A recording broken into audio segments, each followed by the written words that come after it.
आप सभी का स्वागत है जीरो टू जीनियस सीरीज में। और इस सीरीज में हम आपको मैथमेटिक्स के हर डे बाय डे आपको कुछ कॉन्सेप्ट सिखाते हैं और उस कॉन्सेप्ट के बेस पर ही आप कॉम्पिटिटिव एग्जाम्स में कुछ बेहतर परफॉर्मेंस दे सकते हैं। इस तरीके के क्वेश्चंस आपके हर एग्जाम में पूछे जाते हैं। फिर चाहे आप आर्मी की बात करें, आर्मी हो सकता है, रेलवे हो सकता है, या फिर आप बात करें एसएससी, इन सभी एग्जाम में इस तरीके के क्वेश्चन पूछे जाते हैं। और ये 5 मिनट की क्लास आपके लिए इंपॉर्टेंट भी हो सकती है, आपका कॉन्सेप्ट क्लियर हो सकता है ना। मेरा तो यही रहता है कि आपको कॉन्सेप्ट सिखाया जाए, साथ ही साथ मैथमेटिक्स का प्रोसेस क्या रहता है कि आपको फार्मूला आना चाहिए और उसकी जो कॉन्सेप्चुअल धारणा होती है वो आपको आनी चाहिए। बाकी प्रोसेस अगर आपका सही रहेगा तो आंसर डेफिनेटली सही आएगा। अगर आप इस पे काम करेंगे तो निश्चित ही आप मैथ में जीनियस बन सकते हैं मेरे भाई। तो आज का सेशन बहुत इंपॉर्टेंट होने वाला है। एलसीएम और एचसीएफ के कुछ इस तरीके के क्वेश्चंस हर एग्जाम में पूछे जाते हैं, जैसा कि मैंने अभी आपको बताया। और अगर आप चैनल पर पहली बार विजिट करें तो चैनल को भी सब्सक्राइब करिए। अब चलते हैं अपने पहले क्वेश्चन की तरफ और उस क्वेश्चन को कैसे सॉल्व करेंगे उस पर भी हम बात करेंगे, ठीक है। ये क्वेश्चंस मैंने दिया है। यहाँ पर क्या है क्वेश्चन, दो संख्याओं का मासा और लासा यहाँ पर दिया गया है, यानी कि एचसीएफ और एलसीएम क्रमशः दिया गया है। उनमें से एक संख्या 24 है तो दूसरी संख्या आपको फाइंड आउट करनी है। उससे पहले एक एग्जांपल जो कि मैंने तो नहीं लिखा है, लेकिन पहले से जो अवेलेबल था उस बेस पर मैं आपको समझाने का प्रयास कर रहा हूँ, है ना। हालांकि ये हैंड राइटिंग किसी दूसरे पर्सन की है, आपको समझाने के लिए बस यहाँ पर मैं इसको लेकर आया हूँ। क्वेश्चन क्या है, दो संख्याओं का मासा यानी कि एचसीएफ आपको ये दिया गया है, कितना है 13 है। एंड लासा यानी कि एलसीएम आपको दिया गया है, ये कितना है 182।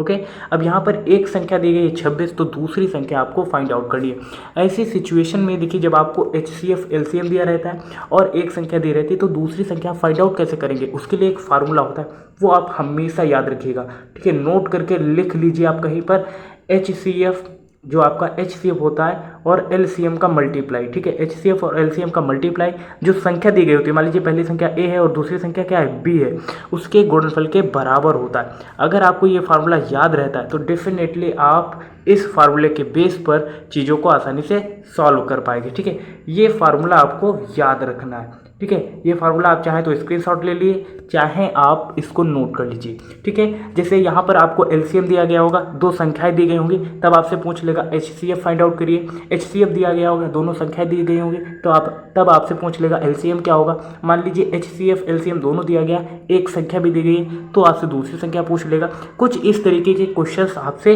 पूछे जाएंगे, ठीक है। तो इसको ट्रिपल स्टार कर लीजिए, क्योंकि इस तरीके के क्वेश्चंस आपका आर्मी हो गया, ठीक है, आर्मी हो गया, एसएससी हो गया और बाकी रेलवे जैसे एग्जाम्स में क्वेश्चंस पूछे जाते हैं मेरे भाई। तो आप इसे अभी नोट कर लीजिए, ठीक है। बहुत इंपॉर्टेंट है, मैं इसलिए भी आपको बोल रहा हूँ, ठीक है ना। अभी आप इसको लिख लीजिए अभी, ठीक है। तो ये फार्मूला आपको याद रखना है।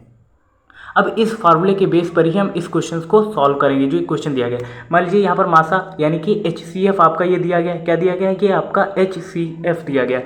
लासा यानी कि ये आपका एलसीएम दिया गया है। अब यहाँ पर पहली संख्या आपको 26 दी गई, यानी कि ए का मान दिया गया है। अब वही फार्मूला मैंने बताया, पहली संख्या यानी कि ए इंटू दूसरी संख्या यानी कि बी, और यहाँ पर लासा यानी कि एलसीएम और यहाँ पर मासा, यही तो दिया गया है। अब आपको करना क्या है, थोड़ा सा ध्यान देना है। अब यहाँ पर देखो, लासा और मासा का गुणनफल करना है आपको, 13 इंटू 182 इज इक्वस टू, पहली संख्या 26 दी गई और दूसरी संख्या पता नहीं तो बी मान लेते हैं इसको। अब करेंगे क्या, यहाँ पर ये मल्टीप्लाई में है तो यहाँ पर ये 26 अभी कहाँ पे आ जाएगा, डिवाइड में आ जाएगा। तो 13 182 डिवाइड बाई 26। अब 13 1 जा 13, 13 2 जा 26 होगा। अब 2 से इसको काटेंगे यानी कि सरल करेंगे, तो 2 9 जा 18 और 2 1 जा 2, यानी कि 91 इसका राइट आंसर आ रहा है। तो देखो, इसको अगर आप सॉल्व करेंगे तो आपका आंसर क्या आएगा 91, और ये आपकी होगी दूसरी संख्या। इस तरीके से आपसे दूसरी संख्या पूछेगा, पहली संख्या पूछ सकता है। देखो एक संख्या तो दी रही है तो पहली संख्या हो गई, तो दूसरी संख्या पूछेगा आपसे। एक क्वेश्चन तो ये बन सकता है, एक हो सकता है आपसे एचसीएफ पूछ ले, तब आपको ये दोनों संख्याएं दी रही होंगी, है ना। दोनों संख्याएं दी हैं, तब आपसे लासा भी पूछ सकता है, यानी कि एलसीएम भी पूछ सकता है। आई होप आप समझ गए होंगे। अब ये क्वेश्चंस करके देखते हैं, और क्या आप इस फार्मूले के बेस पर आप इन क्वेश्चंस को अटेम्प्ट कर पा रहे हैं। आप अपनी राय हमें कमेंट बॉक्स में जरूर बताइएगा। और वो फार्मूला अगर आपको याद है तो क्वेश्चंस इसके 3 टाइप्स के ही बनेंगे।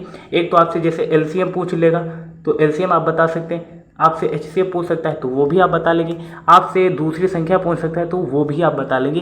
3 टाइप्स के ही क्वेश्चंस बनते हैं यहाँ से, और ये तीनों टाइप्स के क्वेश्चंस आप इस फार्मूले के बेस पर सॉल्व कर सकते हैं। किस फार्मूले के बेस पर, अभी जैसा कि मैंने बताया था, एचसीएफ और एलसीएम का मल्टीप्लाई किसके इक्वल होता है, पहली संख्या और दूसरी संख्या के मल्टीप्लाई के इक्वल होता है। ये फार्मूला आपको याद रखना है, ठीक है। ठीक है। और अगर आप इसे याद रख पाते हैं तो निश्चित ही आप इसे आसानी से सॉल्व भी कर पाएंगे। तो चलिए देखते हैं यहाँ पर एलसीएम। देखो यहाँ पे क्या बोलोगे, मासा और लासा आपका दिया गया।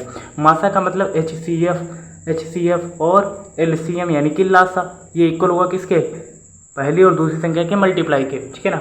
अब वही कर लेते, सॉल्व करते हैं। HCF यहाँ पर कितना दिया गया, 8 दिया गया। LCM आपका कितना दिया गया, 48 दिया गया। ओके, अब यहाँ पर एक संख्या 24 दी गई और दूसरी संख्या आपको फाइंड आउट करनी है, यही तो दिया गया है ना। चलिए सॉल्व कर लेते हैं। अब देखो 24 1 जा 24 होता है, 24 2 जा 48 होगा, तो 2 बार चला गया।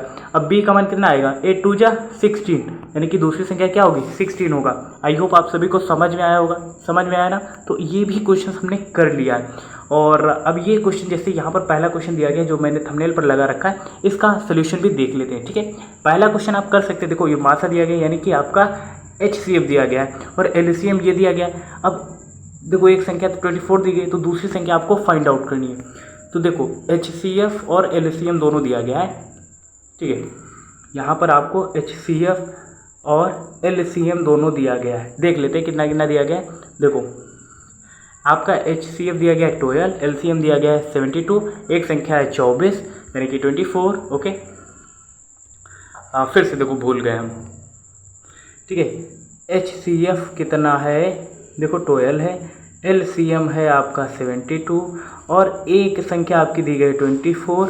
तो आपको दूसरी संख्या फाइंड आउट करनी है, यानी कि b की वैल्यू फाइंड आउट करनी है। अब करना क्या है, वही HCF और LCM का मल्टीप्लाई होगा और ये इक्वल होगा a क्रॉस b के, यानी कि a और b के मल्टीप्लाई के। अब करना क्या है, HCF कितना है 12, LCM कितना है 72, पहली संख्या a यानी कि 24 दिया है और b का मान आपको फाइंड आउट करना है, यही करना है ना। अब देखो 12 जा 12, 12 2 जा 24 और 2 से इसको मल्टीप्लाई काटेंगे तो कितना आएगा 36। तो b की वैल्यू कितनी आएगी 36। देखिए सॉल्व करना आपको आना चाहिए, प्रोसेस ये आपको आनी चाहिए, ठीक है। और इसमें कुछ भी नहीं होगा।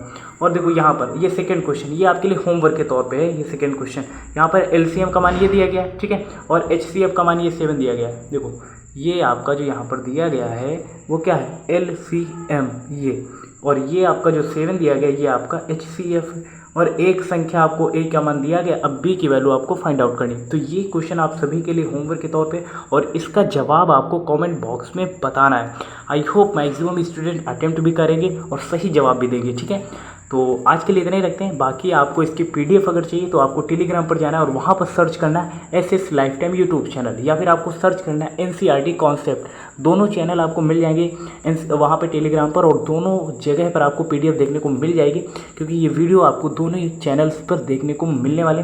और ये जो मैंने कल आपको एक क्लास प्रोवाइड करी थी उसमें कुछ इस तरीके के क्वेश्चन अटेम्प्ट करवाए थे, आप सभी को समझाए थे, ठीक है। MDH वाला फार्मूला लगेगा। चलिए एक क्वेश्चन आपको बता दे रहे हैं। बाकी आप ये क्वेश्चन जो मैं दे रहा हूँ ये होमवर्क के तौर पे आप सभी के लिए है ना। पहला क्वेश्चन क्या है, 15 मजदूर किसी काम को 30 दिन में पूरा करते हैं, तो 10 दिन में उसी काम को कितने मजदूर करेंगे। तो यहाँ पर MDH वाला फार्मूला लगेगा। क्या, MDH वाला। जिन्होंने कल वाली क्लास नहीं देखी अभी जाओ, लिंक डिस्क्रिप्शन बॉक्स में मैं दिए दे रहा हूँ, आप वहाँ से देख सकते हो। ये फार्मूला आपको हमेशा याद रखना है, ठीक है। इस फार्मूले के बेस पर आप इन क्वेश्चंस को अटेम्प्ट करिएगा, तब आप आसानी से कर लेंगे। तो यहाँ पर मेन की संख्या कितनी दी गई, यहाँ पर M का मतलब है मेन, D का मतलब है डे, H का मतलब है आवर, और W1 और W2 का मतलब है वर्क। ओके, तो यहाँ पर रखते हैं 15 मजदूर, यानी कि 15 मल्टीप्लाई डे की बात हो रही तो 30 दिन, और आवर की बात होनी थी तो आवर को आवर रखते हैं, और वर्क क्या है, कुछ भी नहीं है तो x मान लेते हैं। ओके, सेम पैटर्न पर यहाँ पर 10 दिन दिया गया, जबकि मेन की संख्या आपसे पूछी जा रही तो मेन को मेन ही रखते हैं। डे की संख्या कितनी है 10, और h की वैल्यू दी नहीं की तो h रखते हैं, और x सेम ही काम है तो सेम ही रखते हैं x। ओके, अब यहाँ से करेंगे क्या, x से x कैंसिल होगा, h से h कैंसिल होगा। अब ये 10 से ये 30 3 बार में चला जाएगा, और m यानी कि 15 3 कितना होगा 45, यानी कि उसी काम को करने के लिए कितने मजदूर चाहिए 45 मजदूर चाहिए, तब वो काम 10 दिन में हो पाएगा, है ना। तो इसके लिए मजदूर कितने चाहिए 45। ऑप्शन ए इसका राइट आंसर आ रहा होगा। इसी पैटर्न पर और इसी फार्मूले के बेस पर आपको ये क्वेश्चंस करने, और ये क्वेश्चन हो भी जाएगा, आसानी से हो जाएगा, आप करिएगा, क्योंकि इस तरीके के क्वेश्चन हमने कल ही क्लास में अटेम्प्ट किए थे और काफ़ी बेहतरीन तरीके से समझा था। अगर आप पहली बार विजिट करें चैनल को सब्सक्राइब करिए और वीडियो को जरूर वॉच करिएगा, लिंक डिस्क्रिप्शन बॉक्स में मिल जाएगा। आज के लिए इतने ही रखते हैं, मिलते हैं नेक्स्ट इन्फॉर्मेटिव वीडियो के साथ, तब तक के लिए जय हिंद, नमस्कार।